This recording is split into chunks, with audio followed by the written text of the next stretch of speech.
Hello, and welcome back to another episode of How to Write LGBT Characters and Why You Should Anyway. Today we are going to be talking about how to describe non-binary characters. This is a question I get asked a lot, and it has taken me a really long time to actually come up with an answer to it, because it's surprisingly hard to explain. Because there's a lot of aspects involved. So we are going to be talking about this in, how many points do I have? 7 points or thereabouts. I might come up with another one. I've got 7 points written down, and yes, so we'll go through them. Before we start, I do recommend checking out my How to Write Non-Binary Characters video, and also my How to Write Trans Characters video, because I think both of those are very, very useful before you actually get to this point. Put me on pause, watch those, come back. Thing number 1, don't binarize your non-binary character. And no, binarize is not a real word, but we're going to be using it forever because I like it. Don't describe them in masculine or feminine terms. You want to use the word blonde to describe your non-binary character? Tough, you can't, because the thing is, blonde without an E, masculine, with an E, feminine. There is no option here unless you're going to put the E in brackets, which would be weird. Also brunette, you can't use it, because again, it is the same thing. It's a French word, there is a masculine version and a feminine version. You can't use either to describe a non-binary character. Say brown hair, say yellow hair. Describe the actual colour, go into more detail. Thing number 2, don't compare their body type to a binary character. No feminine curves, no masculine muscles. They can be curvy, they can be muscular, they can be both. But don't gender it. And I know that sounds like the same as the previous one, but I do think that it's a separate point, because that would be comparing them to a binary character rather than actually binarizing them. Binarizing them is like with language, like actual language use, and comparing their body type to a binary character is the thing like any binary character who is not a family member. And even if you're trying to compare them to a family member, maybe try to compare them to more than one family member and compare them to characters of varying genders. Like, for example, I very much have my mum's face, but I have the same nose as my brother. And I also have my granddad's hair, but thankfully, more of it.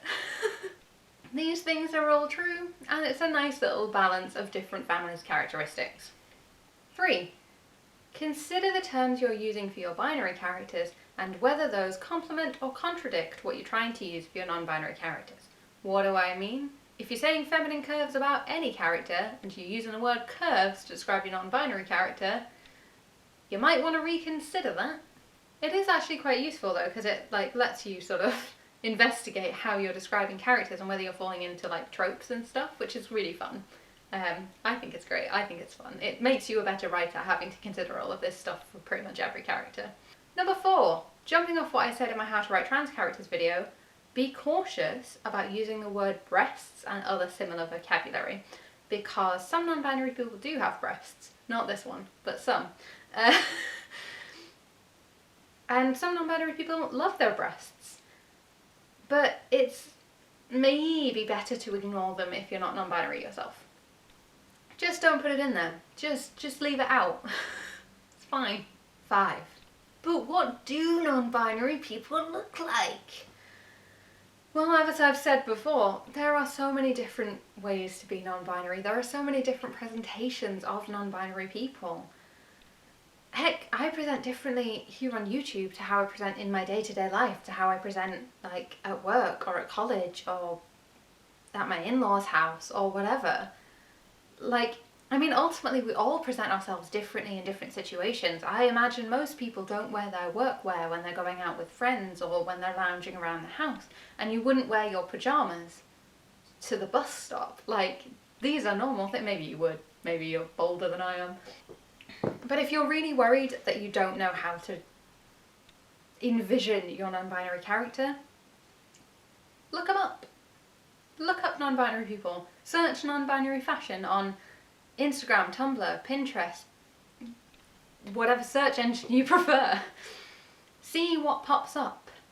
try to make sure you're looking at a varied, diverse set of non-binary people before you make any decisions. Try to make sure you've seen some AFAB non-binary people, some AMAB non-binary people, some masculine presenting non-binary people, some feminine presenting non-binary people, some androgynous presenting non-binary people, some chaotic presenting non-binary people, goth non-binary people, pastel non-binary people, slouchy non-binary people, long-haired non-binary people, short-haired non-binary people. There are so many options. Look at pictures. Find us. We're everywhere.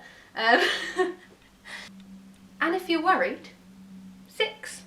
Toss in another non-binary character for balance.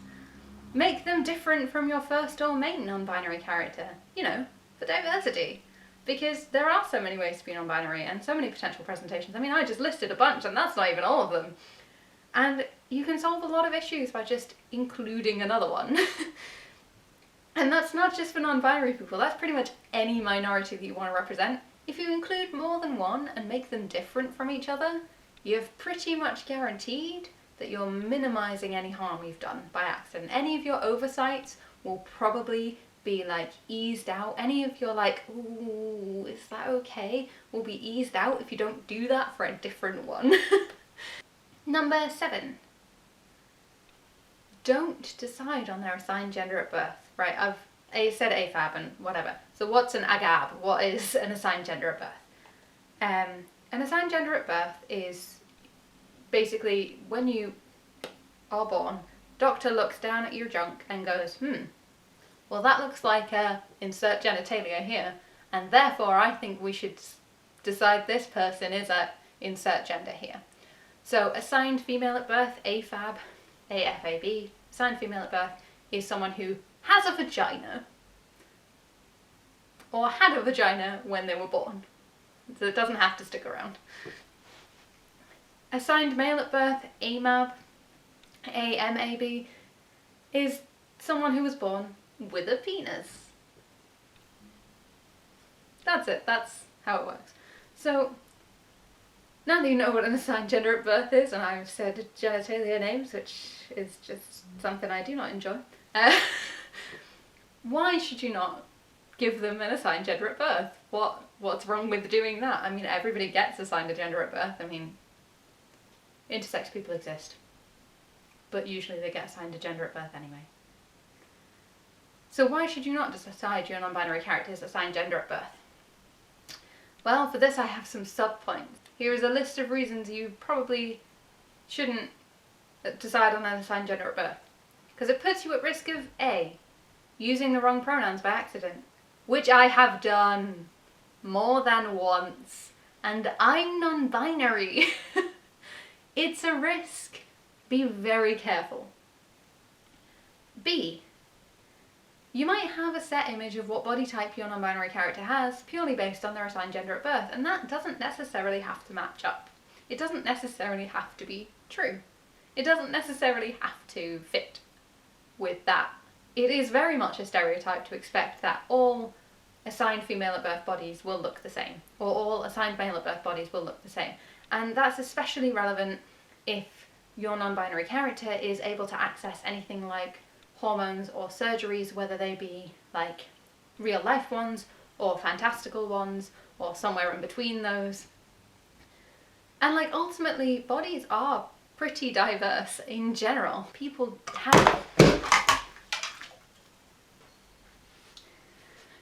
have different body types based on various traits, including things like their heritage, their childhood, their job. Like, a lot of my friends are archaeologists and have been archaeologists working in commercial archaeology, which is like hardcore archaeology, where they have to move more than a ton of topsoil in a day. And when you're moving more than a ton of topsoil in a day, you tend to get pretty buff, regardless of assigned gender at birth and what hormones you've got and secondary sex characteristics. So yeah, don't fall into the trap of expecting that like anyone assigned male at birth has broad shoulders and a square jaw, because it's just not true. C, having a set image of their presentation based entirely on stereotypes of their assigned gender at birth. So a lot of people sort of think that assigned female at birth non-binary people must present in a masculine manner, or assigned male at birth non-binary people must present in a feminine manner. And it's just not true. It's false. It's fiction. It's just not true. It's just not the reality.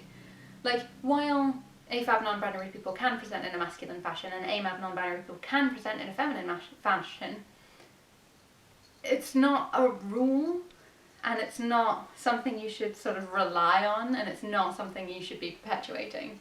Non-binary people present in whatever way they are most comfortable with, and a lot of non-binary people don't consider anything in their presentation to be masculine or feminine, even if the outside world reads it as such. And you have to bear in mind that there are a lot of stereotypes about the idea that a woman can dress in a masculine fashion and still be a woman, but a man can't dress in a feminine fashion without questioning his gender. And that's also not fair and not true. So, like, yeah, just, again, presentation-wise, it doesn't. And then we have D, which is my last point on this point. You might tell or heavily imply their assigned gender at birth to your readers, and you therefore will be invalidating their identity, which is not great, and you probably don't want to do that. Actually, while we're on this point, please correct people's use of incorrect pronouns for fictional characters as well as for real people, because I am very tired of seeing it. Like, ultimately people will use the pronoun, like, I was on a course at one point, a writing course, a free writing course, and I had a non-binary character who used they them pronouns who was talking to a female character who used she her pronouns, and everybody that left feedback, because that was part of the course, left feedback using she her and she her pronouns. Nobody used they them pronouns to refer to my non-binary character, and I tried to correct them, but the way the feedback worked on it didn't really allow me to do that, so I ended up leaving the course. And like, I will do that for pretty much any situation. Like, I correct people's use of my pronouns all the time, I correct people's use of my character's pronouns all the time, and it's tough to be the only one doing it. You need to stand up for your non-binary characters. If you're going to include them, you gotta fight for them. I wish I had an 8th point, because that's like kind of a thing for me, to have 8 points, but I only have 7. I guess maybe 8 could be. Don't forget that you can fix a lot of things with editing and with things like sensitivity readers, and I don't know any off the top of my head, but I'm sure you can find a non-binary sensitivity reader out there who will be willing to look at your thing and tell you if you've fallen into any of their big pitfalls. Like, sensitivity readers aren't magic. They're not going to manage to pick up every single thing you could ever have done wrong, and like, they can't guarantee that you're never going to upset anyone with your presentation of a character. And like I can't guarantee that if you follow every one of my rules. There's no guarantee that you're going to please every non-binary person in the world, because that's just not how the world works. But yeah, like, let yourself describe them, especially in your first draft, and then try and edit it into better description later. Like, you're allowed to put things like, is blonde, find different word. Ayla, stop it. No foil. You're allowed to put things like, has wide hips, come back and think of a better way to phrase this later. And like, ultimately, if you've decided like partway through writing that, could you stop? If you've decided partway through writing that actually this character's non-binary and you hadn't realised before, you can go back and change it. You can go back and edit the description to just be more gender neutral terms and leave their appearance exactly as it was before, which is something I have done in the past. Like, it's not a problem to do that. You're allowed to do that. So I hope you found this helpful. If you want more information on how to write non-binary characters, I have a plethora of videos on my channel. If you want more information on how to write LGBT characters and why you should anyway, I have a plethora of videos on my channel. If you like this video, give it a thumbs up. Think about subscribing to the channel if you want more from how to write LGBT characters and why you should anyway. Design, writing advice, my self-publishing journey, and all things queer life and writing here on this channel. If you want, you can follow me on Instagram. If you want to read my free short stories, they're all available completely free over on nopoodles.wordpress.com. Said free twice, but we'll just skim over that. If you like the idea of my book, keep your eyes peeled. We will be making announcements here have made announcements here. I don't know, I'm filming this in June. Hello. Because I've got big stuff coming up in September that is not just stuff to do with releasing a book. It's fine. It's a lot, but it's fine. And if you would like to support me in what I do, there's a link to my coffee account in the description below. I'm sorry, my cat is chewing on my chair. Jumping off what I just said and what I did say at the beginning. Nope, that's not what it says in my thing. Jumping off, number 4. Jumping off what I just said. No, fuckity, fuck. A. You might use the so why shouldn't you do that? I have some subpoints. Things. Hello. Ah, you found that, have you? Wonderful.